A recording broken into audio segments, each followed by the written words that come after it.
Hello everyone, welcome to GS career academy. आज के इस वीडियो में 9 फरवरी के सभी इंपॉर्टेंट करंट अफेयर और उनसे रिलेटेड फैक्ट को डिस्कस करेंगे। तो इस वीडियो को आप लास्ट तक देखिएगा, आपकी आने वाली परीक्षाओं के लिए बेहद महत्वपूर्ण है। पहले करंट अफेयर का क्वेश्चन है, प्रधानमंत्री किसान संपदा योजना यानी पीएमकेएसवाई की अवधि किस वर्ष तक के लिए बढ़ा दी गई है। तो पीएमकेएसवाई की अवधि अब 2026 तक के लिए बढ़ा दी गई है। यह योजना चालू किस वर्ष की गई थी, तो इसको 2021 में चालू किया गया था। आगे जान लेते हैं इस योजना के उद्देश्य के बारे में। तो इस योजना का उद्देश्य है किसानों की आय को दोगुना करना, प्रसंस्करण का आधुनिकीकरण करना, साथ में कृषि के दौरान उत्पादों और संसाधनों के होने वाले अनावश्यक नुकसान को कम करना। तो ये मुख्य उद्देश्य है इस योजना के। यह योजना केंद्र सरकार के अंतर्गत आती है और जो कि खाद्य प्रसंस्करण उद्योग मंत्रालय के अंतर्गत आती है। तो दो चीजें आपको ध्यान रखना है, यह केंद्र सरकार की योजना है जो कि खाद्य प्रसंस्करण उद्योग मंत्रालय के अंतर्गत आती है। अगला क्वेश्चन देख लेते हैं, हाल ही में national single window system portal launch करने वाला भारत का पहला केंद्र शासित प्रदेश बना है।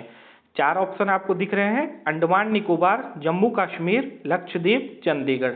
तो जो भारत का पहला केंद्र शासित प्रदेश जिसने national single window system portal launch किया है, जम्मू कश्मीर ने। इस पोर्टल को जम्मू कश्मीर के गवर्नर हैं मनोज सिन्हा, उन्होंने लॉन्च किया है। नेशनल विंडो सिस्टम सरकार से आवश्यक अनुमोदन और मंजूरी प्राप्त करने के लिए निवेशकों या उद्यमियों के लिए वन स्टॉप शॉप के रूप में काम करता है। वर्तमान में यह 19 केंद्रीय विभागों में और 11 राज्य सरकारों में लागू हो चुका है।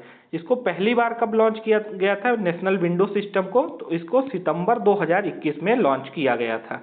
अब यह 11 राज्य में लागू हो चुका है और एक केंद्र शासित प्रदेश में, साथ में 19 केंद्रीय विभागों में भी यह पोर्टल लागू हो चुका है। अगला क्वेश्चन है, 8 फरवरी को भारत के किस पूर्व राष्ट्रपति की जयंती देश भर में मनाई गई है। तो भारत के पूर्व राष्ट्रपति डॉक्टर जाकिर हुसैन की 8 फरवरी को देश भर में जयंती मनाई गई है। आगे जान लेते हैं डॉक्टर जाकिर हुसैन से महत्वपूर्ण जुड़ी बातें। तो डॉक्टर जाकिर हुसैन भारत के तीसरे और पहले मुस्लिम राष्ट्रपति बने थे। तो जो भारत के पहले मुस्लिम राष्ट्रपति कौन बने थे, डॉक्टर जाकिर हुसैन, और ओवरऑल देखा जाए तो भारत के तीसरे राष्ट्रपति बने थे। 1962 से 1967 तक भारत के उपराष्ट्रपति भी रहे हैं। इसके बाद 1967 में भारत के राष्ट्रपति चुने गए। 1963 में जाकिर हुसैन को भारत रत्न से नवाजा गया है। भारत के प्रथम राष्ट्रपति कौन थे, डॉक्टर राजेंद्र प्रसाद, और वर्तमान राष्ट्रपति कौन है भारत के, श्री रामनाथ कोविंद। कौन से नंबर पे है, तो 14वें राष्ट्रपति बने हैं श्री रामनाथ कोविंद। एक और इम्पोर्टेंट फैक्ट है जो कि डॉक्टर राजेंद्र प्रसाद एकमात्र राष्ट्रपति हैं जिन्होंने राष्ट्रपति का 2 कार्यकाल पूरा किया है। तो जो 2 बार राष्ट्रपति बने हैं, ऐसे एकमात्र राष्ट्रपति हैं डॉक्टर राजेंद्र प्रसाद। अगला क्वेश्चन है, हाल ही में NITI Aayog K fintech open summit का शुभारंभ किसके द्वारा किया गया है।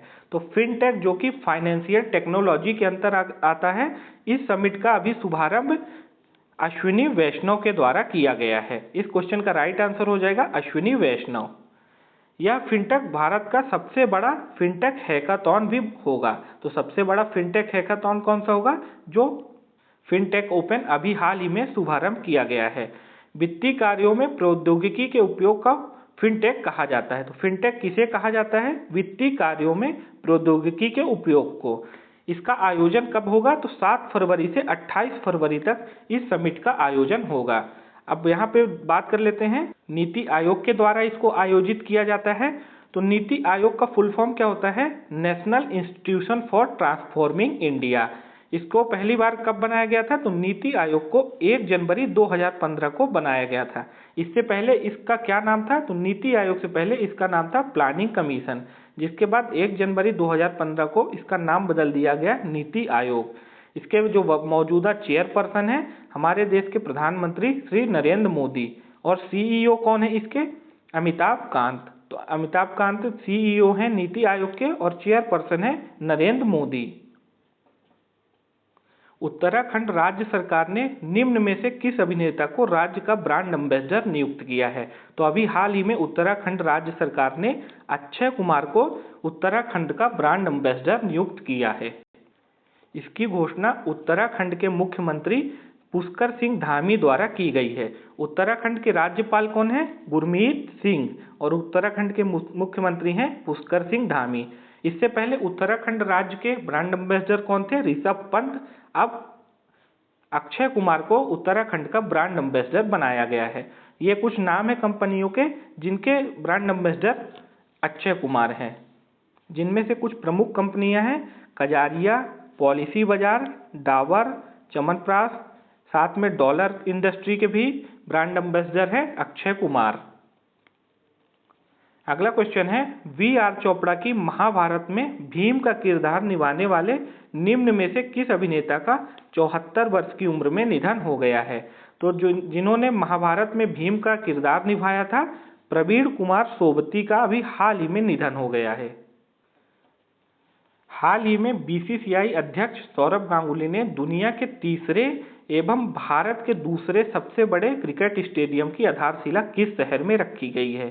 तो इसकी आधारशिला जयपुर शहर में रखी गई है बीसीसीआई अध्यक्ष सौरभ गांगुली के द्वारा, जो कि भारत का दूसरा सबसे बड़ा क्रिकेट स्टेडियम बनेगा। बात कर लेते हैं तो दुनिया का सबसे बड़ा क्रिकेट स्टेडियम कौन सा है? नरेंद्र मोदी क्रिकेट स्टेडियम, जो कि अहमदाबाद में है। और दूसरा सबसे बड़ा क्रिकेट स्टेडियम है ऑस्ट्रेलिया का मेलबोर्न क्रिकेट ग्राउंड, दुनिया का दूसरा सबसे बड़ा स्टेडियम है। टेस्ट इतिहास में पहला मैच भी ऑस्ट्रेलिया और इंग्लैंड के बीच एमसीजी में खेला गया था। तो किन दो टीमों के बीच पहला मैच खेला गया था टेस्ट इतिहास में? ऑस्ट्रेलिया और इंग्लैंड के बीच मेलबोर्न क्रिकेट ग्राउंड में। अगला क्वेश्चन है, न्याय मित्र यानी एमिकस क्यूरी द्वारा संकलित आंकड़ों के मुताबिक 1 दिसंबर 2021 तक देश भर के विभिन्न अदालतों में विधायकों से जुड़े कितने आपराधिक मामले लंबित हैं? तो विधायकों से जुड़े आपराधिक मामले कितने लंबित हैं किस डेट तक? 1 दिसंबर 2021 तक 4984 ऐसे मामले हैं जो अभी तक लंबित हैं। हाल ही में किस राज्य के 7 गांवों को सांसद आदर्श गांव योजना के तहत शीर्ष स्थान हासिल किया है? तो किस राज्य के ये गांव हैं 7 गांव जिनको सांसद आदर्श गांव के तहत शीर्ष स्थान हासिल हुआ है? तेलंगाना के, तेलंगाना राज्य के 7 गांवों को यह सांसद आदर्श गांव के तहत शीर्ष स्थान हासिल हुआ है। बात आती है तेलंगाना की, तो तेलंगाना की राजधानी क्या है? हैदराबाद। तेलंगाना के चीफ मिनिस्टर हैं के चंद्रशेखर राव, और तेलंगाना के गवर्नर हैं डॉक्टर तमिलसाई सौंदरराजन। केंद्र सरकार ने किस राज्य में 4000 दूरसंचार टावर लगाने की घोषणा की है? दूरसंचार का मतलब है टेलीकम्युनिकेशन। तो यह घोषणा की गई है केंद्र सरकार के द्वारा, ओडिशा में अब 4000 दूरसंचार टावर लगाए जाएंगे। इसकी घोषणा दूरसंचार मंत्री श्री अश्विनी वैष्णव ने की है। हाल ही में साइबर बीमा की पेशकश के लिए आईसीआईसीआई ने लोम्बार्ड ने किस के साथ समझौता किया है? तो अभी हाल ही में आईसीआईसीआई लोम्बार्ड ने एयरटेल पेमेंट बैंक के साथ साइबर बीमा के लिए समझौता किया है। ब्लूमबर्ग बिलियनियर्स इंडेक्स द्वारा जारी की गई सूची में एशिया के पहले और विश्व के 10वें अमीर व्यक्ति कौन बने हैं? तो एशिया के पहले और विश्व के 10वें सबसे अमीर व्यक्ति भी हाल ही में गौतम अदानी बने हैं। यह रिपोर्ट किसके द्वारा जारी की गई है? ब्लूमबर्ग बिलियनियर्स इंडेक्स द्वारा। इन्होंने किसको पीछे छोड़ दिया है? तो मुकेश अंबानी को पीछे छोड़ के इन्होंने यह स्थान हासिल किया है, जो कि एशिया के सबसे पहले और विश्व के 10वें सबसे अमीर व्यक्ति बने हैं। नंबर 1 पे कौन है? तो नंबर 1 पे एलन मस्क है। कौन है? एलन मस्क, जो कि टेस्ला मोटर्स के मालिक हैं। हाल ही में किस देश ने भारत से 420 ब्रॉडगेज रेल डिब्बे खरीदने के लिए अनुबंध पर हस्ताक्षर किए हैं? तो भारत से अब बांग्लादेश 420 ब्रॉडगेज रेल डिब्बे खरीदेगा। यह कितने दिनों में इसकी पूर्ति होगी? तो इसकी पूर्ति 27 महीनों में की जाएगी। और यह डील कितने में हुई है? तो 231 करोड़ में इस डील को किया गया है, जिसमें भारत से 420 ब्रॉड गेज रेल डिब्बे बांग्लादेश खरीदेगा। आज के इस वीडियो में 9 फरवरी के जितने भी इम्पोर्टेंट करंट अफेयर थे हमने उनको डिस्कस किया है। आई होप कि आपको वीडियो पसंद आई होगी। तो वीडियो को लाइक और चैनल को सब्सक्राइब अगर आपने नहीं किया है तो सब्सक्राइब करके बेल नोटिफिकेशन को प्रेस कर लीजिए। इसकी PDF आप हमारे Telegram channel GS career academy से डाउनलोड कर सकते हैं।